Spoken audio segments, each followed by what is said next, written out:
Kumusta mga brad? Kapag sinabi mong 50cc na mini bike, madalas naiisip ng mga tao, pangit, walang dating, mabagal, hindi worth it, sa madaling salita, walang kwenta. Channel ko yun Kadalasan sa mga 50cc na mini bike, mga bata ang gumagamit. Pero hindi lang ito basta ginagamit kung saan saan, sapagkat pwede na rin ito sa loob ng racetrack. Yes po, kumakarera na 50cc sa loob ng racetrack. At kung inaakala mong mga bata lang ang pwedeng gumawa niyan, nagkakamali ka dun brad, sapagkat pwede rin ito sa mga matatanda. Kung sa tingin nyo nakakatuwa ng panoorin ang mga bata, mas nakakatuwa pong panoorin ang mga matatanda. O, diba? Mas nakakatuwa. Sa totoo lang, walang limitasyon ng pagiging masaya. Kahit magmukha ka pang tanga, kung doon ka naman magiging masaya, i-enjoy mo lang. Katulad sa mga motor na 50cc, alam naman natin na pambata lang yan or pang beginner lang yan. Pero kung trip mo talaga ang ganyang klase ng motor, wala naman pumipigil sa'yo. Sabi pa nga sa isang kanta, kung ano ang nasa puso mo, sundin mo. Pero kapag galit na yung nanay mo, wala ka nang magagawa kundi sundin ito.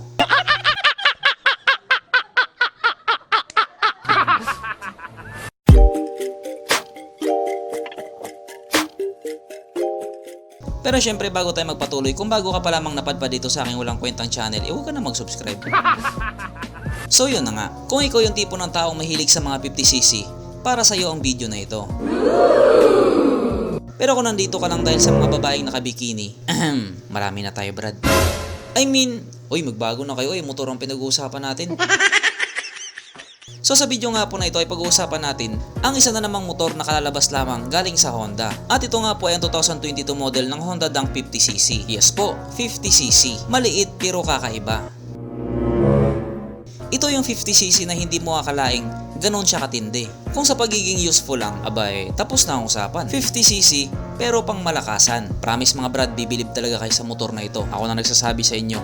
Okay. Para po dun sa mga hindi nakakaalam, hindi lang naman ito ang 50cc na ginawa ni Honda. Napakadami na po. Katulad na lang ng Honda Monkey, Honda Dio, at napakarami pang iba. Ganon po kalupit si Honda. Hindi lang sila nakapokus sa mga higher displacement, kundi sa mga lower displacement na rin. At sa pagkakataong ito, masasabi kong kakaiba ang 50cc na ito. So nabanggit ko nga po kanina, ito ay 2022 model. Kasi ang totoo niyan, 2014 pa po ito unang lumabas. Pero sa bansang Japan lang. At nagtuloy-tuloy lang yun, 2014 up to 2022. Yes po, ganun po kalakas ang demand sa motor na ito doon sa bansa nila. Bagamat exclusive nga lang po ang motor na ito sa bansang Japan, meron ka din pong mangilang-ilan makikitang ganitong klaseng motor sa ibang bansa, katulad na lang ng Indonesia, Thailand, at iba pang Asian countries. So paano nangyari yun? Tulog po ako. Siguro, umiral siguro yung kadimonyo ng aking kamay. Gumalaw. Hindi mga brad, ang sagot talaga doon, nag-import sila. Pero dito sa Pilipinas, wala talaga. Bias.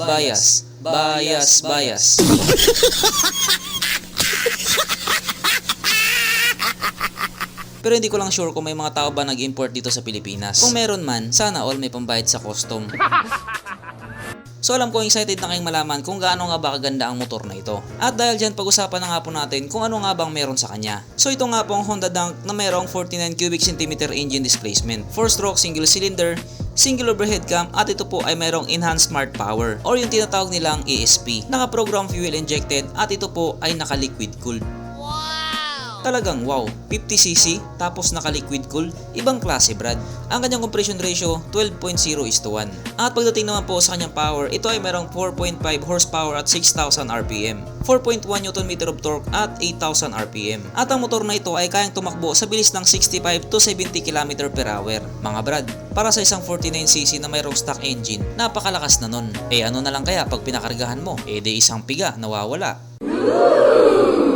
At ang malupit pa dito, siya po ay kumukonsumo ng 60 to 75 km per liter. Wow! So talagang napakatipid. Sa nagmamahal na gasolina, ito na sana ang sagot, kaso lang drawing. Ang sukat ng kanyang gulong 90/90/10 sa harap at 90/90/10 din naman sa likuran. At parehas po itong naka-tubeless. At pagdating naman po sa kanyang braking system, disc brake sa harap, drum brake pa rin sa likuran. Wala man siyang ABS pero meron naman siyang CBS or combi brake system. Kapag pinihit mo yung preno sa likuran, sumasabay ng 30% yung sa harapan. So kahit papano, panalo. Ang kanyang seat height ay may taas na 730mm at 110mm naman ang kanyang ground clearance. Pero kung titingnan mo, hindi naman siya ganun kababa. At ang motor nga po na ito ay tumitimbang lamang ng 81 kilograms. So hindi rin siya ganun kabigat at hindi rin siya ganun kagaan para sa isang 50cc. Sa madaling salita, swak to lang. At mapunta naman tayo sa iba pa niyang mga features. So ang headlight nga po sa motor na ito, hindi pa naka-LED, naka-halogen pa lang. Pero ang kanyang taillight naman, naka-LED na. So kung titingnan mo ngayong itsura niya, talagang napaka-modern ng kanyang dating. Lalong-lalo na yung sa may bandang likuran. Talagang napaka-astig niyang tignan. Ito yung klase ng motor na talagang mapapangiti ka, kahit alam mo naman sa sarili mong pinapaikot-ikot ka lang. Ang kanyang gauge panel naka-analog at meron din pong maliit na digital sa baba. At nakikita nyo nga po, siya po ay naka-naked handlebar na talagang namang dagdag pogi points para sa kanya. At sa ilalim nga po ng kanyang susian, meron pong side pocket. At sa pagkakataong ito, sigurado ako, kasya ang 500ml na Red Horse. At hindi lang yan, sapagkat sa kabilang side naman, meron pa siyang isang bulsa at meron din siyang takip. Sa loob nakapwesto naman ang kanyang USB charging port. Kaya kapag nag-charge ka ng cellphone, talagang safe ito kasi nga meron siyang takip. At isa sa mga importanteng feature present din sa motor na ito, ang kanyang sabitan ng Andox na nakapwesto nga po sa gitna. Andox, baka naman.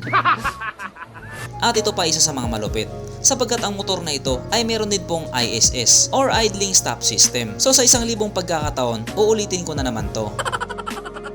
Ito nga po yung mekanismo na kapag nakahinto ka sa isang traffic light at hindi mo pinihit yung silinyador sa loob ng 3 or 5 segundo, kusa nga pong mamamatay ang makina sa motor mo. At pihitin mo lang siya pabalik, kusa na rin siyang aandar. O diba, saan ka makakita nun? 50cc, may idling stop system. Ibang klase brad. Ang kanyang front suspension naka-ordinary telescopic lamang ito. At naka-single shock absorber naman sa likuran. At ito pa, ang kanya nga pong gas tank ay nakapwesto sa ilalim ng kargahan ng Red Horse. Wala po doon sa ilalim ng upuan. At dahil dyan mag-expect na tayo na malaki ang kanyang underseat compartment. Na totoo nga naman talaga. Sapagkat meron nga po itong 23 liters space capacity. Nakasyang-kasya nga po ang isang full face na helmet at marami pang gamit. Pero alam nyo man na siguro kung anong ilalagay natin dyan. At ang kagandahan sa motor na ito, kahit 2022 model na siya, meron pa din siyang kickstart. O diba? Dagdag puntos na naman. So base nga po sa mga specs at features na nabanggit ko, at pati na rin sa kanyang performance, malamang sa alamang nakangiti na kayo ngayon. At dahil dyan, oras na nga po para sirain ko yung mga ngiti nyo. What?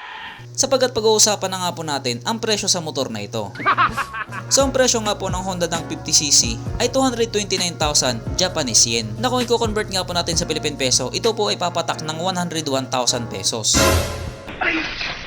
Ay! Ano mo ginagawa mo? Ano, nakangiti ka pa rin ba? Pero yun naman po ay presyo sa bansang Japan. Mahal din talaga ang mga bilihin doon. Pero dito sigurado ako mapapasmile ka. Sapagkat oras na nga po para sa ating Red Horse check, ang pinaka-importanting feature sa isang motor. At ayon nga po sa aking masusing pag-aanalisa, ang motor na ito ay kayang magkarga ng 2 kahong Red Horse at kasya pa isang kahon sa kanyang underseat compartment.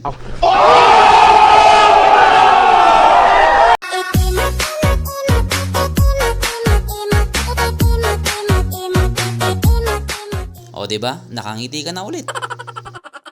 So hanggang dito na lang muna mga brad. Kung may gusto kang sabihin or gustong idagdag doon sa mga sinabi ko, mag-comment ka na lamang sa baba. At syempre katulad ng dati, hindi magtatapos ang video na ito na hindi sumisigaw ang nag-iisang hari ng shoutout.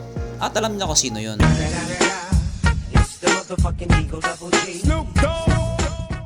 So shoutout nga pala kay JP84.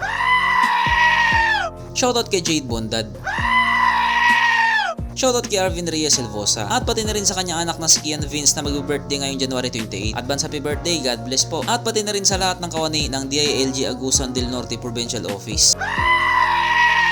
Shoutout kay Clark McCain. Shoutout kay Jomar Dolos at pati na rin sa Paro-Paro Gilas Piñas chapter. Shoutout kay Wen Simeral. Shoutout kay Margwin TV. Shoutout kay Aiko Cabradilla. Shoutout kay Lorenzo Perez. Shoutout kay Saldi Camarillo Montaña. Shoutout kay Dex Laconsay. Shoutout kay JR Dumaan. Shoutout kay Jake Reyes Lorica. Shoutout kay Alvin Obligar. Shoutout kay Janelle Balgos de la Rama. Shoutout kay Janry James Operario. Shoutout kay Clay Galera. Shoutout kay Ride 75. Shoutout kay Florencio Lopez. Shoutout kay Jomin Montano. Shoutout kay Kajuti. Shoutout kay Edgar Lacap. Shoutout kay Kent Noel Solis. Shoutout kay Nestor Villaruel Jr. Shoutout kay Joey Distrito at pati na rin sa Distrito family. Shoutout kay Vash Brads at pati na rin sa kanyang asawa na si Rogeline Mayoyo at sa mga anak nilang sina Prince Lobert at Amira Angela Mayoyo. Shoutout kay JLo TV. Shoutout kay Ronel Curado. Shoutout kay Richard Kidd. Shoutout kay Patrick Santillan. Shoutout kay Benji Durilag. Shoutout kay JM Ordanza. Shoutout kay Harold Venus. Shoutout kay Arjun Carl Umbid. Shoutout kay Daryl Panaga. Shoutout kay Mark Kim Insenas. Shoutout kay Victor Calaboy. Shoutout kay Mang Max Vlog. Shoutout kay Richie Padua. So hanggang dito na lang muna mga brad at muli ride safe, stay at home at stay safe at syempre, stay alive, K-bye.